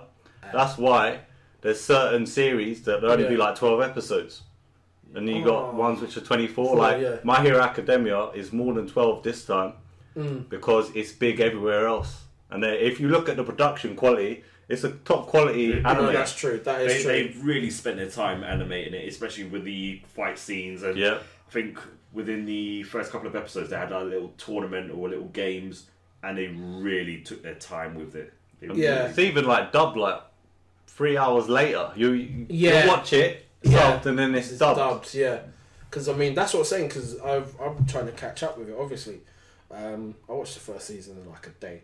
And only because I had other stuff to do, like I didn't get to watch the second season, which I'm going to do. Yeah, you definitely have to, man. Definitely. But the second season I'll catch up like that because it is one that I'm really into. Because do you know what the thing is? That in its core, is one of those shows where it is literally like basically everyone walking around telling you ain't nothing special. Yeah, he's definitely the outcast. Like, he's worked for it. Yeah, he really has, and for him being not the outcast, but being surrounded by people of greatness and not having greatness within himself, and then being offered the opportunity, and especially by the person that he looks up to. Yeah, most admires. Add the strongest. That's like Iron Man coming up to me and say, "Yo, I believe in you. Here's a suit. I'm going to teach you how to be a hero." I'm like, "Yes, sir. Yes, please." Anything else you want me to do with that? Okay, I'll happily clean up the Avengers Tower. No, I know what you mean. It's but and I think that's what really creates your connection to the character. Yeah, it's a struggle. Because I'll be honest with you, like, without going emo, but you know, like, generally because of my interests, Yeah. always been considered a bit of an outcast. So it's always easier to relate to these guys. Do you know what I mean? Oh yeah. Because you know what I mean. Like in high school, how many people did you actually know that were into freaking anime, comics, and all that stuff? None. Yeah, that's a tricky one. I knew people that were into comics, but it was one of those situations where comics wasn't really the cool thing, and you got to Exactly. keep it on the down low. Whereas now people it's kept everywhere. it quiet. Yeah. Back in our day, I'm guessing. Yeah. Comics, anime weren't really something people said. Yeah, I watch it. Me, I've just said it. That's who me. I am. Take it or leave it. That's who I am. That's my jam. Yeah. But I know certain people that were like, no, I like it, but you know what? I'm not going to talk about it or tell people. I don't want to be the outcast. And that's why I often find that's why it's. Because the other one that I found that it's not an anime, it's going back to comics quickly. Okay, yeah. Was X-Men. Oh, what, the anime series? Yeah. Everyone loves, man. If you like. But the thing is, the whole character set in general. Because they're a bunch of teenagers outcast. Do you know what I mean? Being outcast in your teenage. Because that's what you look at it. No Hero Academia. That is teenagers outcast. Yeah. No, he is himself. He is himself. And you feel for him on an emotional level because you can relate to it in such a way, and I think that's where it really hits home well. Because if like a comparison from that to me is like, okay, Gantz, right? Yeah. Now you can't relate to shit. Do you know what I mean? Because I'm sorry, like that is just some outlandish shit. Do you know what I mean? Like you can't relate to the character sets. Do you know what I mean? Oh yeah. Because that is just something completely different. Not taken away from the show, but you kind of watch it because it's certain overtone what it holds within itself. But like with No Hero Academia, like shows like that, even Bleach. Do you know what I mean? Like you know those like I saying the outcast is the thing that you can kind of relate to because that was kind of me at my teens. Do you know what I mean? The awkward kind of. Do you know what I mean? Geeky type kid that only a select few could relate to. Do you know what I'm saying? And I think that's where it really kind of hits home. And I suppose now is what you're saying, Wolfbuster, earlier on, just a minute ago, was about, what's it called? You know, people, because it's acceptable and people admitting it now, that's why it's become such a big thing. Yeah, it's mainstream now, isn't it? It's everywhere. Because everyone can kind of like accept I said, it. it's everywhere. Whereas, like you said before, where the internet is a lot more accessible now. So you can go on Crunchyroll, you can go you can use an official streaming service, or you could just go on YouTube, or you can. It's there. It's easy for you to get to. Everyone's got a smartphone. Yeah. Everyone can connect to the internet. Yeah. You could be on the train, on the bus, on the plane, on the toilet, and you could easily crack out an episode. Crack out. You gotta pick that up. But years ago, we were limited with our options of how to watch something. Either you knew someone who could afford the services to watch something and you'd go around theirs, or you'd go on to eBay, you buy the box sets. Exactly, that was Malaysia it. And they weren't cheap. No, they weren't cheap. They weren't. Even the games for anime-based games. Oh my days, yeah. I remember trying to get the Dragon Ball game for the PlayStation 1. Yeah. When I was younger. yeah. You could buy GTA for a fraction of the price. Yeah. Yeah. And that game would have cost you like £30, and that was a lot. I had to get it chipped. Yeah. Yeah, man. Chipped and all this nonsense. And the thing is, it's what kind of what's it called? It's what kind of if you knew you as a diehard when you was willing to go to that level. Yeah. And how many kids could you say, or even teenagers could you say were at that point? Because everyone went hard on Pokemon. They wanted to get chip stuff because they wanted to get green or whatever. Yeah. But no one went to that level when it came to, as you say, anime games or even getting certain of the movies online. Do you know what I mean? Because it's just like, it's not what's acceptable, you know? And I think now, like I say, it's one of those things of it's amazing. It really is amazing to see because I can be a bit of a dick and be turning around and be like, yeah, man already knows about that. I started watching that from day ago. What are you talking about? Yeah, you got that sense of superiority. Yeah, there. that's it. Yeah, that's the key word, superiority. Because it's like, I already know about that. Why are you coming up? Why are you trying to talk to me? Like, I know. Do you know what I mean? Like, because. So you're like, yeah, settle down, peasant. Let me take you under my wing. Call me sensei from now on. Because my thing is, I ain't even like, even though I have a slight superiority thing, like there are certain people I know, like both of yourselves and certain others that I know that are really in tune with the anime stuff. Do you know what I mean? And that is one of the things where it's just like, I'm still asking like, okay, you know.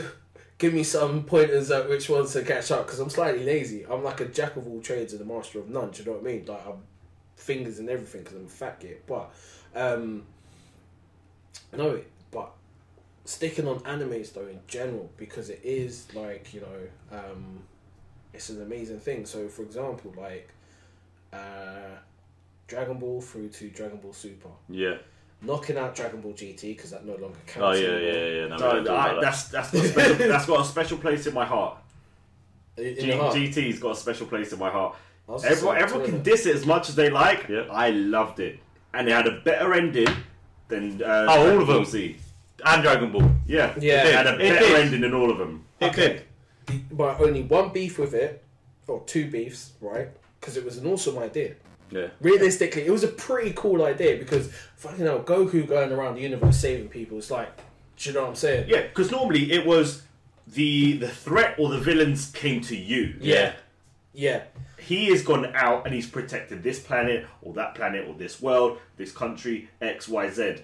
He's done all of that. But it's just the pure fact that Pan and Trunks piss off. Like you just moisted out some of the better Saiyans.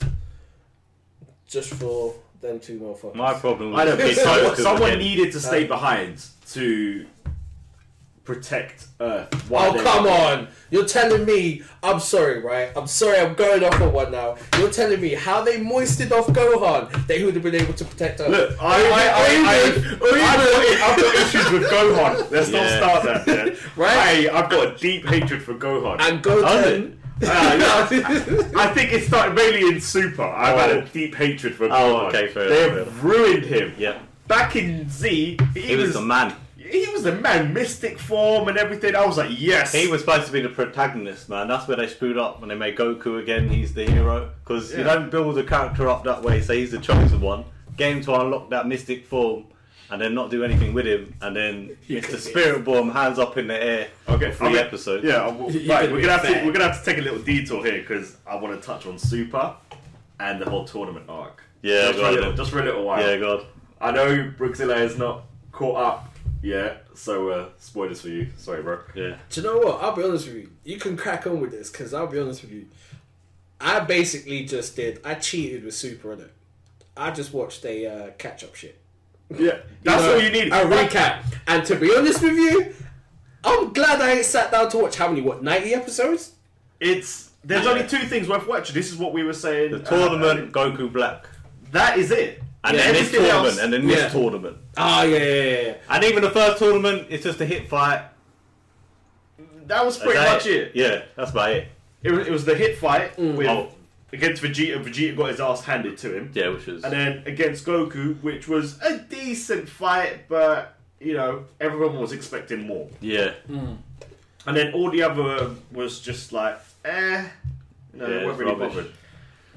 But this current tournament is, it's finally started for one. Those were the longest 40 hours of my life. When they stretched 40 hours into like 8 weeks. I think it was before December. Was it December they were talking about the tournament? And it's taken up till now for it to actually start? Are you kidding me? I thought, to be honest, I thought it was going to start in September. Oh my god. Because one of my friends had worked out the maths and he said it's going to work out in September. Oh, I'm glad he was wrong. Yeah. I've never been so glad he's been wrong. Because he's right 9 times out of 10. Yeah. But the way they showcased like the Earth, Universe 7 Warriors. Yep. The way they portrayed Krillin, he went through the whole forest thing with the illusions. Yep. He'd been training hard. I thought, wow, he's going to show us something deep. And then, first one to get knocked up. Yeah. What? Why? I'm sorry. I'm just gonna say this. Why do you even hold out any hope for that little bald motherfucker? Because at the end of the day, Because he's supposed to be Earth's strongest human. They spent 3 or 4 episodes developing his. You can see that's what my problem with Dragon Ball Super is. You can see that Piccolo's changed. Vegeta's definitely changed. He's more mature. He's got kids. yeah. He's a real dad. Yeah. Yeah. What, no, not pimp slapping them all the time. Even Android 18. Yeah. She's not evil anymore. She's got a kid with Krillin. Krillin's Even definitely changed. 17's changed as well. Yep. But my problem is Goku hasn't changed. He's regressed. He's worse than he was in Dragon Ball. And He's still a child. Yeah. All he cares is about fighting. Yeah, but And I don't know, it's because in Dragon Ball Z, I watched the dubbed, I didn't watch the sub. So I don't know if the translation is different. Because when I'm watching Super, I watch it subtitled. yeah. This Goku is not the same Goku as Dragon Ball Z. It's a completely different Goku. Do you know what? I think if you just watch, if you like go back from Dragon Ball through to this one, Yeah. Goku's never really grown up. And I think it might be right in the translation sense, because the thing is, if you look at everything my man's doing, there's certain points that he's laughing and he don't even care about There his you kids, and he's trying to, do you know what I mean? Like, he is the true embodiment of a Saiyan. More than Vegeta. Vegeta learned to let that go and truly become human, in a sense, you know. What's it called? Yeah, what's yes, what's it I called? understand what you're saying. I understand what you're saying. Whilst Goku never, even though he's been there for longer, he never truly All he cares about is fighting. Fine, yeah, the strongest. He essentially himself has put the Earth in danger more times than anything else. Especially you now. think the Black Ark was essentially his fault. It is. The Universal Tournament, Yeah. His yes, fault. the universes might have been destroyed, but he sped up the whole process by asking constantly, when is the tournament happening? What about that tournament? Because wait, didn't he bring those two together? And then that's what this tournament's about. He brought them both together as playmates, which was a stupid idea. Yeah. I think everyone thought he was going to introduce them to his kids, Goten and Trunks. That would have made more there you sense. go. Yeah, there you go. There's two little playmates. Go have fun. Yeah. But no, he basically introduced him to his twin from a different universe. Who's slightly older now and who is Who- as powerful as he is. So let's. But the twin is shifty. There's something with that twin. There's something with that bloody angel, man. This dumb smirk. The one who smirked. His Yeah. universe. Was it Universe 8? 9? 9, I think. Yeah. He got wiped out. Everyone's dead. The whole universe gone. And It he's went in an smirking. instant like that. And he's like, He's like, smirking like- oh well, shit happens. Yeah. There's something dodgy about that motherfucker, man. Well, guess what? Goku's probably going to be fighting him at some point. Realistically, we all know how it's going to end. Yeah. There's gonna be Vegeta and Goku left against Toppo and Jiren. Yeah. They're gonna have a hard time. They're gonna have to fuse. Whether they like it or not, that will be their choice. They're gonna have to fuse. I swear they can't take They're gonna knock Toppo out. Yeah. The I think they can beat it, fusion's yeah. gonna become undone. Yeah. And then Jiren is probably going to knock Vegeta out of the arena. And then it's going to be just Goku and Jiren. Because there's a couple of things that are fucked up with the fusion recently. Like, I swear if you fuse, you fuse, right? Yeah, permanent. Yeah, no, Permanent. they changed it. It depends what type of fusion. If we're talking about the earrings... Yeah, that was supposed to be permanent, wasn't it? That's And then supposed to be when they're permanent, saying yeah. humans can only fuse for like an hour as well. Not humans, but normal people Yeah. can only fuse for like an hour. So my thing is just like, what they've done, and this is what's really annoying, is everything from Dragon Ball Z pretty much towards the end has basically just been told to fucking do one. Because they want to maintain this series for however long. Yeah, they contradicted themselves too much. Like, only recently has Vegeta's daughter been born. She should have been born before. It's not lining up. And they realised it. Yeah. But the whole explanation of the... I don't know. What was it? Now it's 30 minutes now. Because they're in God forms. And then they'll... Yeah, the fusion only lasts like half an hour. Because they've got too much energy to burn, yeah. or they can't exactly control it. I don't know what the bullshit was. it lasts half an hour. Which would have been fine if it lasted half an hour for the show, but that lasts 4 minutes on the actual episode. Maybe 5 minutes. Maybe 5 minutes. They banged up Zamos a couple of times, or Black, and then it become boop. They're undone. I did. And then Super Trunks had to save the day. Oh my god! And the power scalings are just ridiculous. Is there even such thing anymore? No, it's ridiculous. Right, Blue is supposed to be the strongest form of the Saiyan currently. Yeah. But Krillin sparred with a Blue. With a Kamehameha times whatever. Yeah. And it's not that they were evenly matched, but he survived longer than Gohan when he sparred against his dad in Blue form. Exactly. Wait, what? Really? Yeah. Really? A lot of it doesn't make any sense. Wait, a minute there was like, was it the Rose? Which is Goku's Black, was pretty much ham. Yep. Right, yeah? Yeah. Right, so now, okay, you're throwing in blue stuff. Yeah. Like, what is going on? Like, that's all I can literally say. Like, what the absolute fuck is going on? Are you trying to maintain a show just to maintain? Because, like, I'd seen fan art around going blue. Yeah. There's a lot of fan art about going blue, but it's just like, okay, blue is now strongest, whatever, blah, blah, blah. But where are you going to go with it? At some point, I don't care. There is a limitation. And I think they're just like you were saying, it's just there's constant contradictions. Constantly. And it's There's just too many. It's too many contradictions, too many fillers. Like, you were just creating a show for the sake of making money. Yeah. Oh yeah, that's where I know. But it's also caught up. It's past the manga at this point. Yeah. So anything they do is either they're gonna have to transition to the manga, or it's gonna be one of those anime only type things. Yeah. Because like Goku Rose, that's anime only. Yeah. I mean, I think that's still ongoing, if I'm not mistaken. Yeah. Yeah. Yeah. I'll tell you what. I'm officially fucking done with Dragon Ball. I think the only reason people watch Super is because they watch Dragon Ball Z. Yeah, they've watched Dragon Ball Z.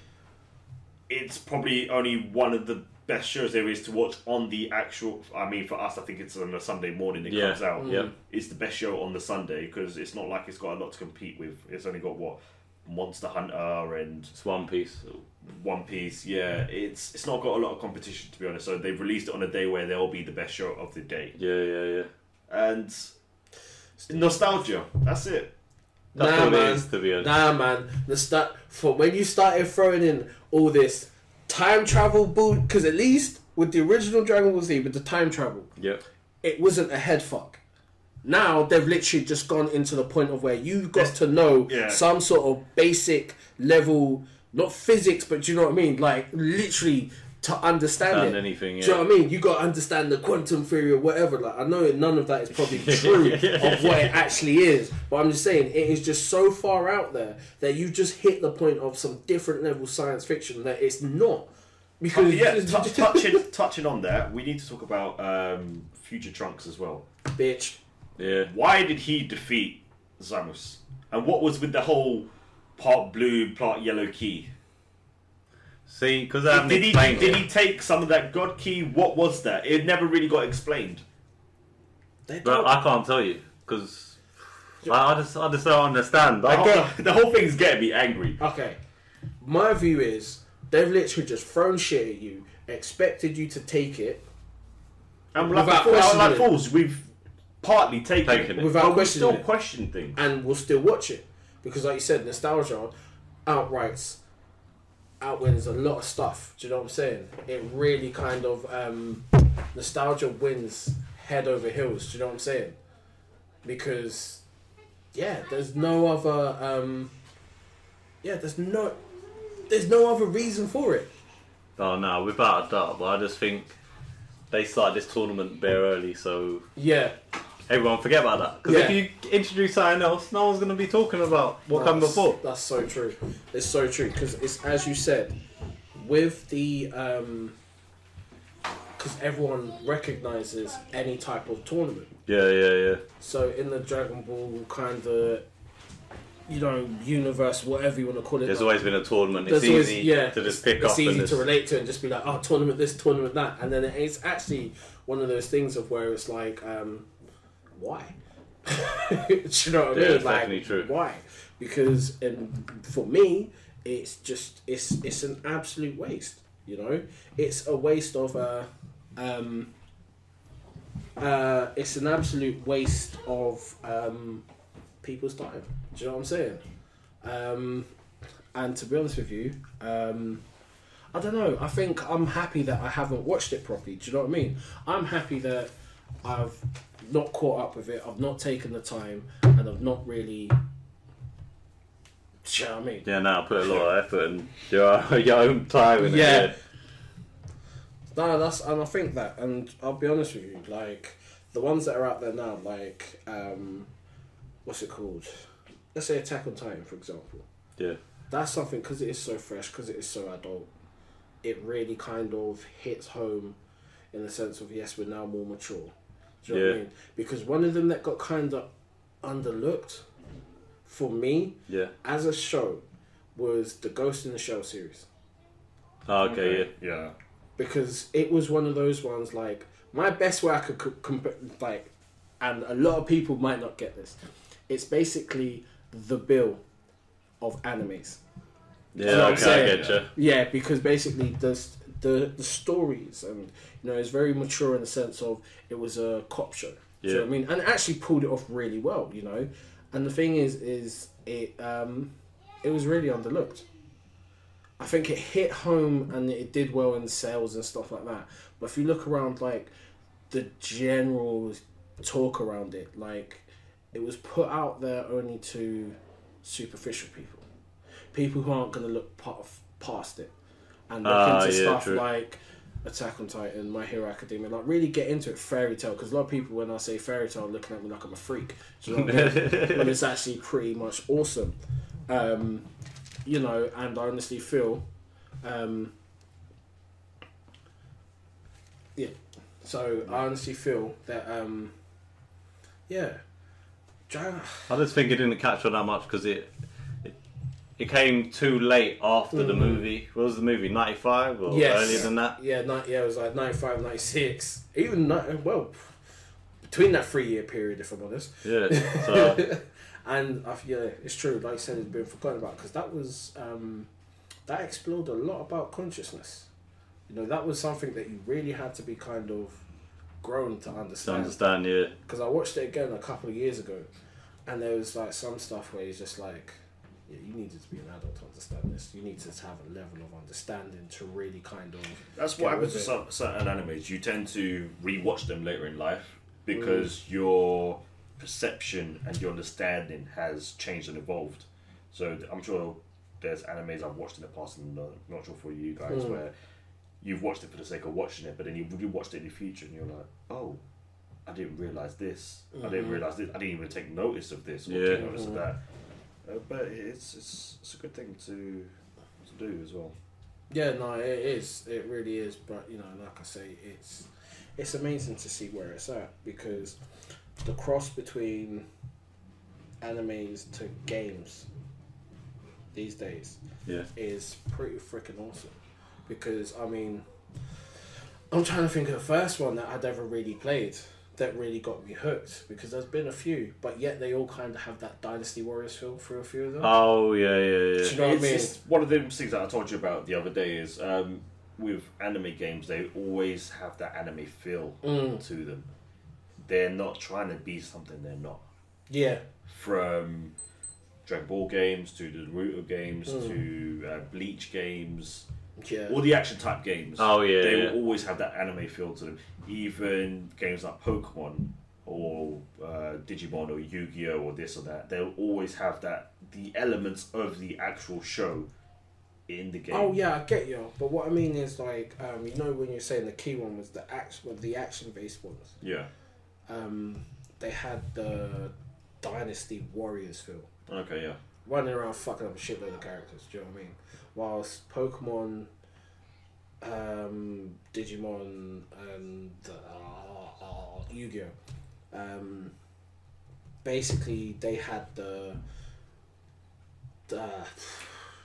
RPG factor to it. Oh, okay, yeah, I get what you mean. Yeah. You know, like it's interesting to see how they do come across, because obviously you showed me, the video for Thing versus Attack on no. Or was it the Excel World versus Sword Art Online? That's the one, and even that looks very much based like. It looks like an episode of the actual show. Oh, really? It does, yeah. Okay, I'm seeing it. I showed it to him like 2 days ago, and it was impressive. But to be honest with you, it still has a Dynasty Warriors feel to it. Yeah. Do you know what I mean? It's the hack and slash feel. Yeah, the hack and slash feel, and it's it's going to be hard. It would be hard for any of them to step away from that, I suppose, because, I mean, yeah, I don't see any of them really going past that massive point of not being a hack and slash. Oh, okay, yeah. For some of them, they don't have to. Yeah, that's their thing. It's why if it's not broke, don't fix it. exactly. Yeah. No, that's true. That's true. Well, do you know what? It's saying if it don't broke, don't fix it. That I wish some developers would pay attention to. Just because you're getting sales doesn't mean that it's not broke. Call of Duty. Yeah. Yes, I was leading on to that because I have a massive pet peeve about that. And again, this will be one of those things that people probably call me all words under the sun, and I'm not really fussed about it. But Call of Duty is a Twitch shooter. Nothing wrong with a Twitch shooter. Do you know what I mean? That's cool. But the problem is people have jumped on that bandwagon like it's shit hot. But it hasn't been for a long time. Because you look at a lot of the character models that we used and the feel of the game.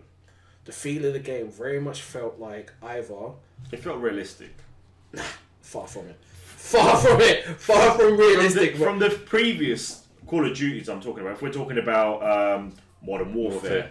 The original one for... Yeah, the originals. Yeah. If we're talking about the first Black Ops, those had a tiny element of realism to them. Okay, I'll tell you this now. This is my thing on it, right? Yeah. And I just honestly, Modern Warfare 4 was when the next generation of consoles came out.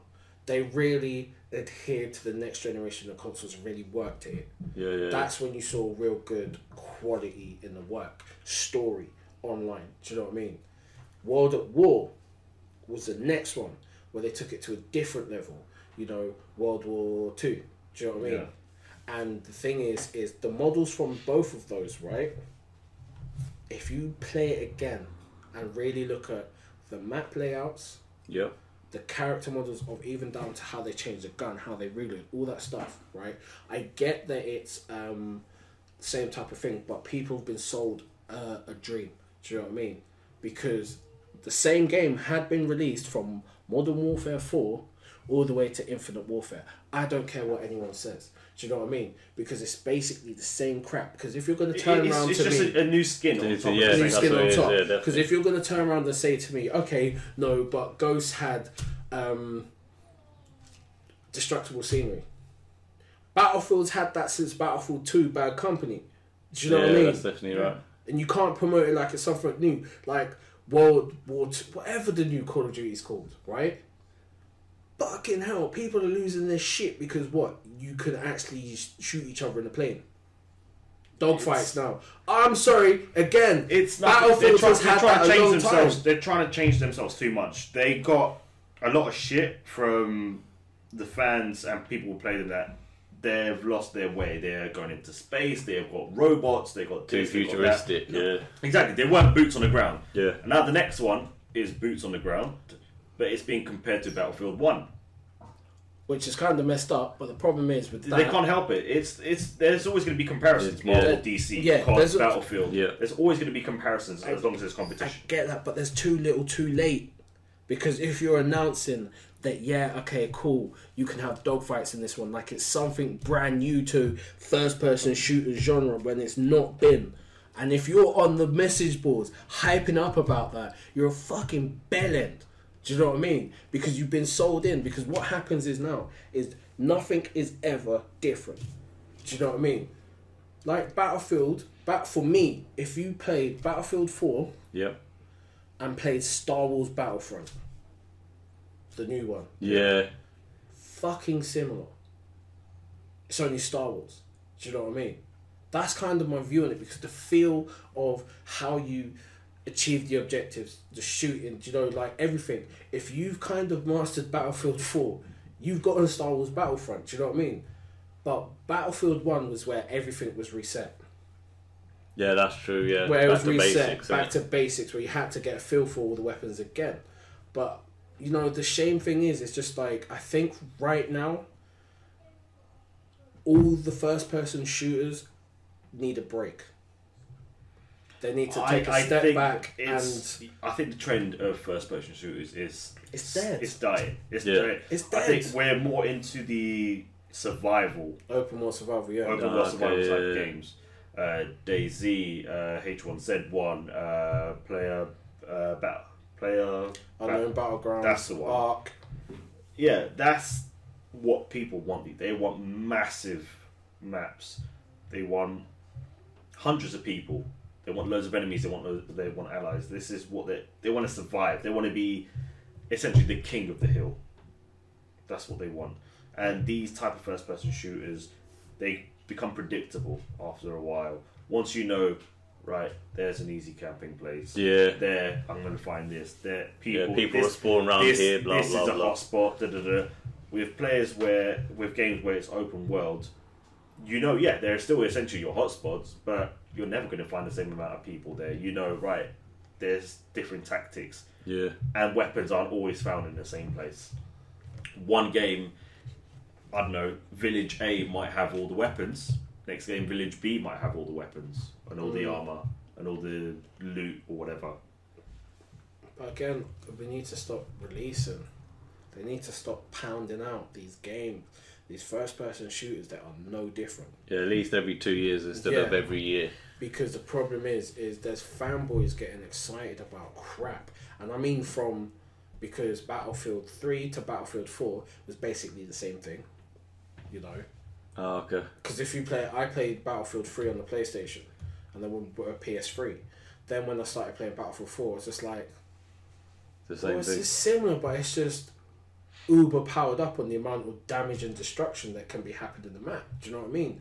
And I think at the same time is open world is kind of cool, but I think they're getting lost in size rather than size of the map and having it sparse rather than having something moderate and highly populated, you know? Yeah, I get you. And I think because everyone would be like, oh yeah, because GTA was, it was big. But once you hit out of a certain area, it just became dusty. Do you know what I mean? And I think this whole thing of where everyone, what's that one? Just Cause 3. Okay, I've actually bought it recently. I still haven't played I haven't played it. Okay, that is one of those ones. We've got this epically sized map. It's practically empty. Do you know what I mean? Oh, okay, I get you. What's the other one? Far Cry. Yeah. Okay. Far Cry 4. Again, another one that is like massive map, Yeah, it is massive. but it's sporadic. Yeah, you've only got to go to certain areas. If your mission doesn't tell you to go there, don't bother. That's what it is. You know, you go in there and there might be some bits, but it's just a waste of time.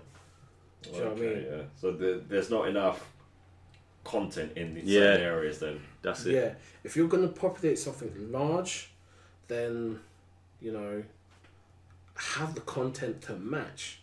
Do you know what I mean? Because you get away with it in something like PlayerUnknown Battlegrounds. Because it's just a broad map where you got to kill each other. You don't need a hell of a lot of stuff. Yeah. Do you know what I mean? You can get away with it. It's simple. Yeah, you could make it even bigger and just be like, well, survive, bitches. Do you know what I mean? But when you're jumping into certain realms of things, you know, Watch Dogs, the original one, over pumped up, overhyped, and then when you got into the game, there wasn't that many people walking around the streets. That was the first game I got when I got my PlayStation. It happened to be in the bundle. You bought the PlayStation, you got Watch Dogs 3. Yeah. I played it for about half an hour, then I dropped it. Yeah.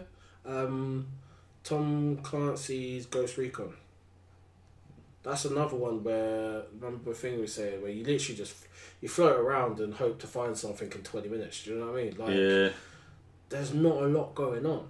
Do you know what I mean? And it's that whole thing where it's just like, have we gotten to a point where real content doesn't matter anymore? But that's what it is about visuals now. Yeah. Because like Ghost Recon, even Destiny. Oh, yeah. Visually, they're wicked. Especially Destiny. Mm-hmm. But, like, you just stopped playing it a couple of days. I lasted maybe a month. Now, everyone on my friends list, when it came out, playing Destiny.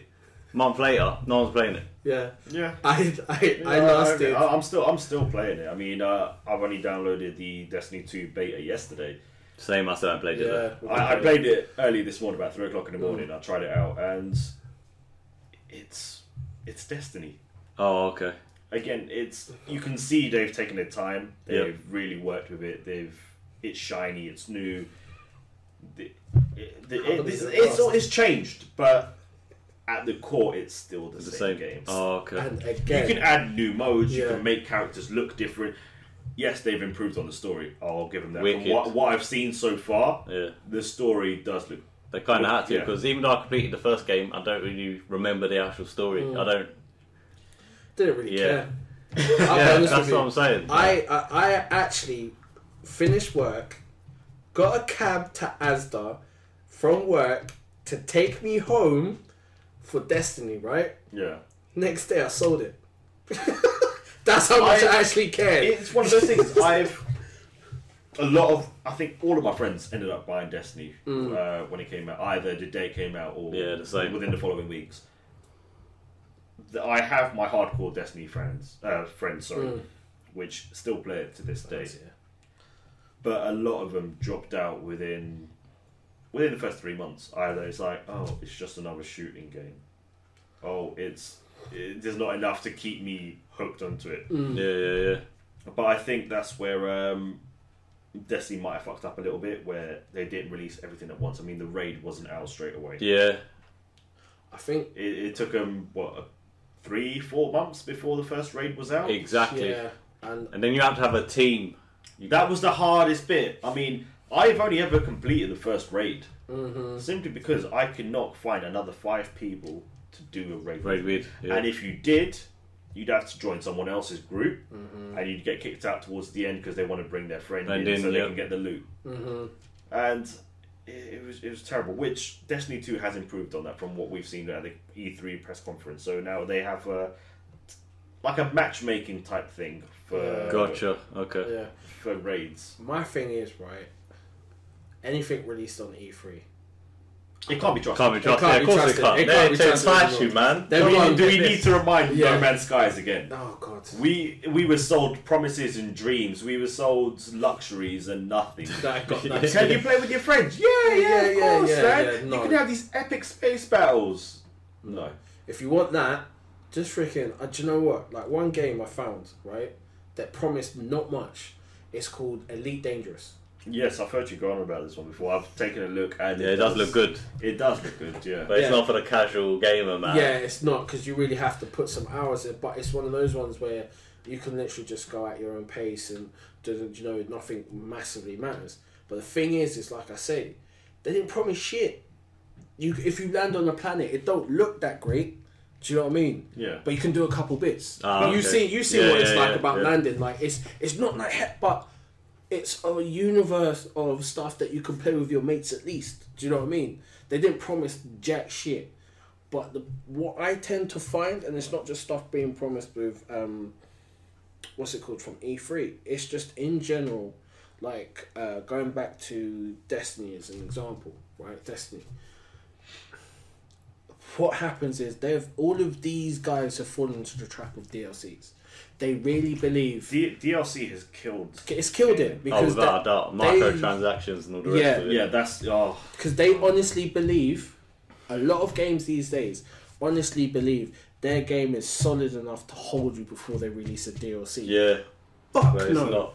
Fuck no. There's shitloads of games. Pardon my language, because this is one of those things that really irk me, because it is like we have gone from having a full game on a disc to literally being released the classic one, Assassin's Creed Unity. Do you know how broken that game was? Man. I made the mistake of downloading, got the day one edition because I was like, oh, Assassin's Creed on the next gen, this might be awesome. You can kind of play with your mates. I thought, come on, do you remember that? Yeah. Like, you could, oh, wow. Do you know what I'm saying? Yeah. Get on it, nothing works. Half the stuff that they said you're going to do didn't even work. And then 6 months later, they decide to release a DLC. There's not 6 months worth of gameplay on any fucking game anymore. Really? Most games you will end up finishing within a week. Depends on how much of a gamer you are and how much time you have. Yeah. I mean, the average person that works, let's say, 40 hours a week and has, I don't know, a couple of hours a day to game will finish a game within a couple of weeks. 3 weeks tops. Yeah.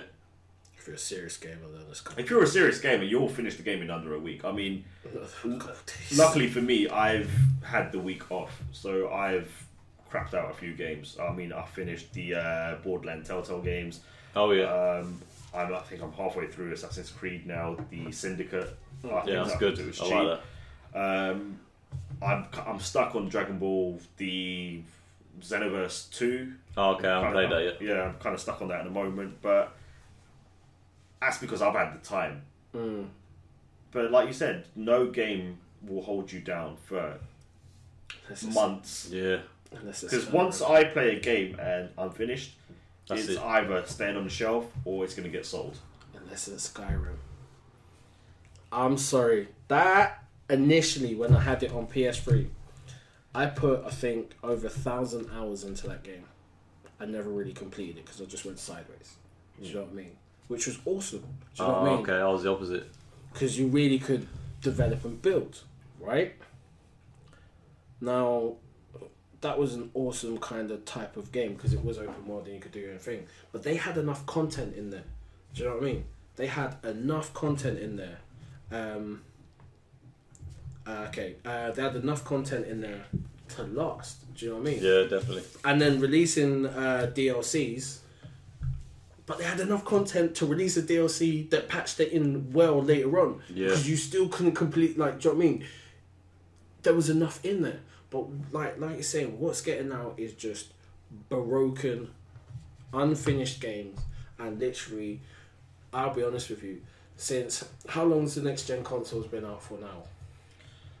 4 years, I'd say, maybe. It's got to be pushing 5 because they've just announced, is it 2019 or whatever, the PlayStation 5 or whatever it's called. Too early in my mind. I think most consoles should have a life of 7 to 8 years, which has happened. But now, where one company wants to stay ahead of the other, they will push a product as quickly as they can. And will it be ready though? That's what my fear is. No, that's what I think. Yeah. Nothing. Do you know what the thing is, right? Do you know why they can't move on?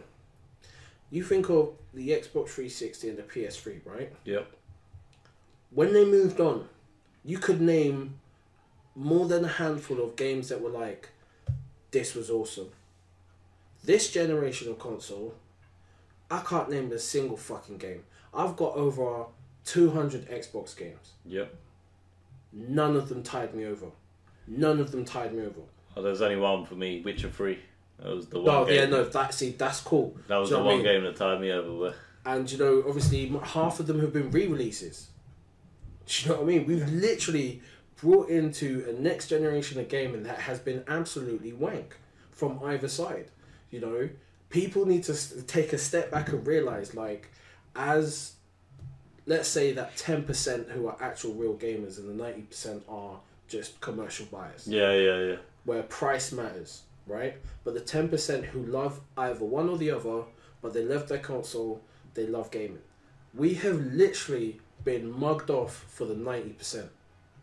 We have not been catered for. Do you know what I mean? Yeah, and yes, the 90% given most of the money. Yeah, but that's where the money comes from, isn't it? Yeah, we've not been catered for because we have not had. I remember Elder Scrolls Online when it first was coming out. I thought that's amazing. Yeah. That died out after about 2 weeks. But yeah, I played like 18 hours a day at one point for 2 days. But you know, it still died out. Do you know what I mean? Like, even so, FIFA is one of those games that should be a constant updated DLC for each year. There's no need to release a new game every day. There isn't. Because at the end of the day, it's the same game. I saw the most offensive video and they said FIFA's going to be fire, right? It's talking about new crosses. I say that every year. Fuck off. 360 dribbling, Yeah. dynamic something, and they say the same stuff every year, and they produce the same crap. Yeah. I haven't played a FIFA game since I'm probably going to say 2009, maybe before. That's fair. Because I realised at that point, football games, they're all the same. Yeah. Mm-hmm. Yeah, the graphics get updated.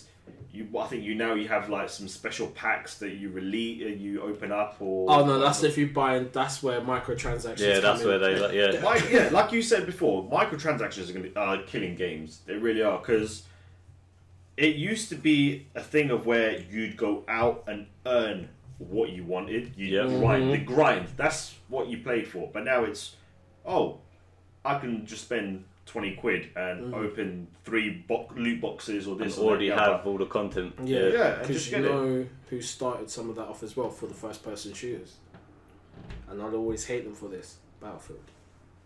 I did not realise that. Battlefield, right, for the first-person shooters, because Call of Duty didn't have it. No, you had to grind. work. You had to 65, grind. whatever. Blah, Yeah. blah, Oh, blah. I remember to get prestige and Yeah. get to this level, unlock this, get the points, X, Y, Z. Battlefield, I think it was 3 or 4. Yeah, from the get go, as soon as you log in, they You have a could- little store thing. and Yeah, then- 11 quid to unlock the engineer complete. Yeah. Do you know what I'm saying?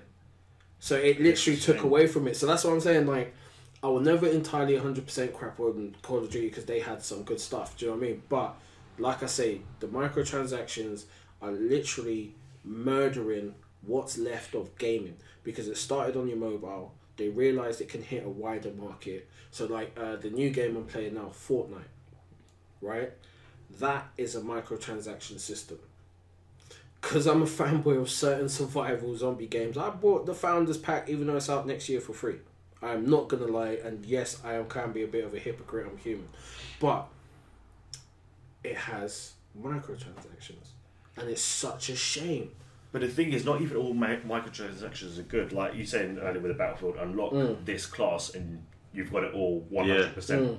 But now they're doing, top up 800 coins or whatever, and then you can get this emote, or you can get this. That's the problem. There's these stupid microtransactions which people will still buy into.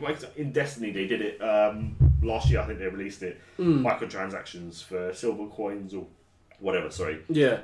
And now you use these coins to purchase emotes or new colourful ships. Yeah. But you think these ships do Don't do exactly anything. the same thing as the regular ships. Yeah. It's not that, one of the 2 ships might turn a bit quicker or might go 10 miles per hour faster. But at the end of the day, you can still earn these Exactly. in certain events that they do. I am not going to be paying top up 800 coins to spend 10 or 20 quid or whatever just to make my character dance or have a glowing head or get a sword in a different colour. Don't get me wrong, as it's the cosmetic feel, everyone wants to look different from their friends and everyone else. They want to stand out. They want a peacock. Yeah. But it's ridiculous. And they know people will do it. They will buy it. Not necessarily if you want to buy the emote or the flashy sword or this dance move or whatever. It's at 90%. You will still buy it for something they release in the future, which will catch your eye. There will always be that thing about, oh wow, I like the look of that gun, or I like the look of this, I like the look of that. And I'm sure we've all fallen into the microtransactions lots of times. I know I've done it for Guild Wars 2. I thought, oh my god, that's a badass looking armour. But is it actually going to affect my gameplay? No. I'm just going to look good when I die. That's it. I'll tell you, it is one of the... Everyone's kind of been brought into it on phone or wherever. Some of us just can't... The phone ones are the worst for me. It's because for me anyway, where I can pay for microtransaction using my O2 account and have it added onto my bill, or use my PayPal, I can easily go, I need one more gem to purchase this. Yeah. And now they're saying, buy 30 gems for 10 quid. It's like, is there not a cheaper deal? Oh yeah, you can get 10 gems for $3.99, one off release. That's how they entice you with a bonus 5, and you're like, oh wow, that's a really good deal. I mean, Pokemon Go is another one. I used to spend, for me and my girlfriend, 20 quid a month on the just for coins. Oh, okay. And for what? To get some incubators for my eggs to hatch faster. Just walk.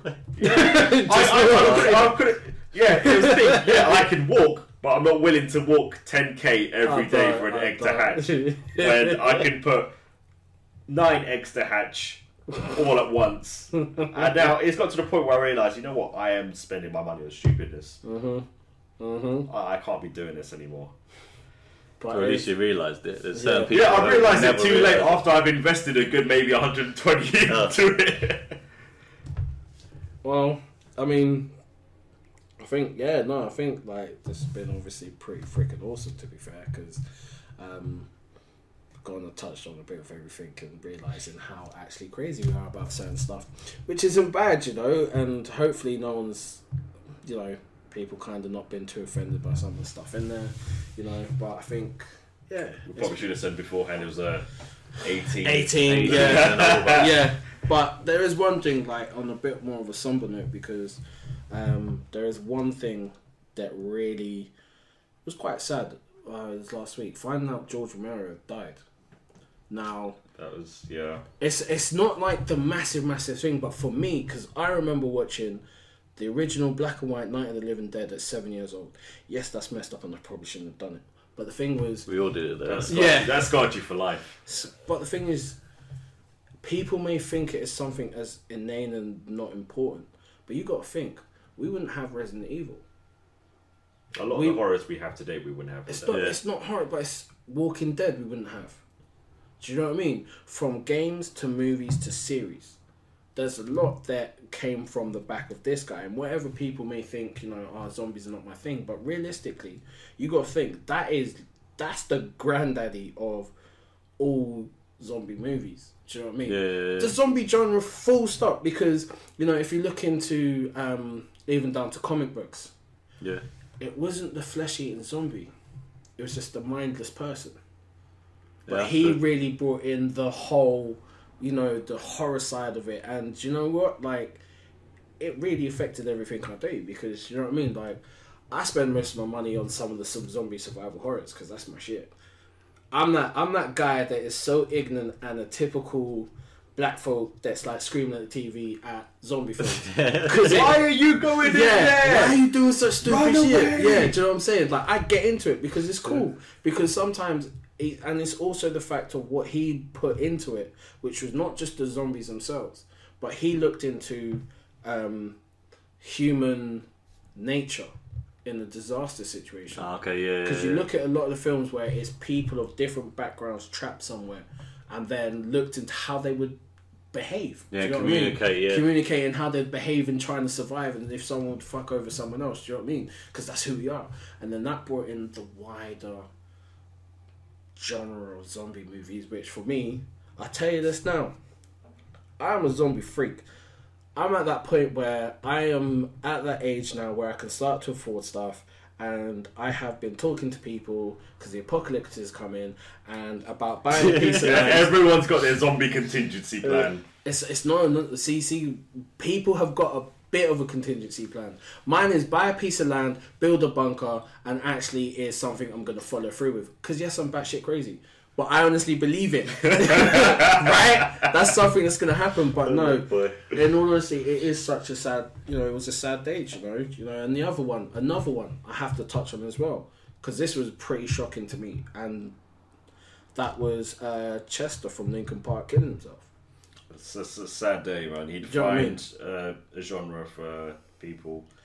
It was an awesome artist and actually had a really good voice, but you know, I think the band is now over, unfortunately. Unfortunately, Yeah, so with the thought, so you can't replace him. Yeah, you singer. can't replace the lead. I mean, you look at previous bands in the past where the lead has unfortunately killed themselves or died, and the band can't recover. You lose your drummer, your guitarist, your bassist, and as bad as it is saying they can be easily replaced.